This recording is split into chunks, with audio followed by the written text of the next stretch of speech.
This is free speech in America, a protest by the white supremacist group the Ku Klux Klan and their allies, and angry voices raised in opposition to their message. We can't have a decent conversation because, for one, you're still back in the 60s. They marched onto the steps of South Carolina's state capitol building surrounded by police.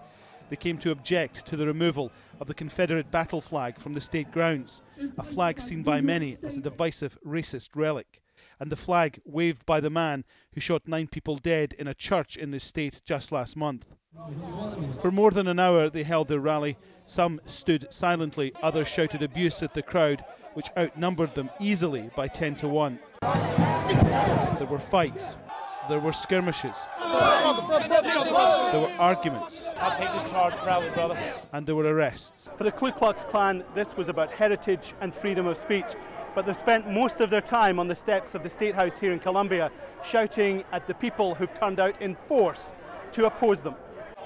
For many on the steps, this was about more than removing a flag. The sale of Confederate flags went up tremendously because of that. She did nothing but bring our people out. Look at that.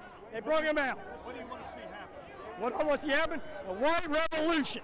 It's the only solution. But to those who gathered in opposition, it was the wrong message at the wrong time. But they've been miseducated, and they're desperate, and they're oppressed. And a lot of these hate groups, if they understood that it's the same oppression that's hurting them down and making them driving apart, you know, that's where the healing's going to have to begin with these guys. What I'm seeing now is pathetic. It's pathetic. We should all get along. The KKK was once a powerful, violent voice in the South linked to widespread abuses against the black population. Its numbers have dropped significantly in recent years, though it claims a surge in interest because of the row about the flag and how many places have stopped selling and displaying it.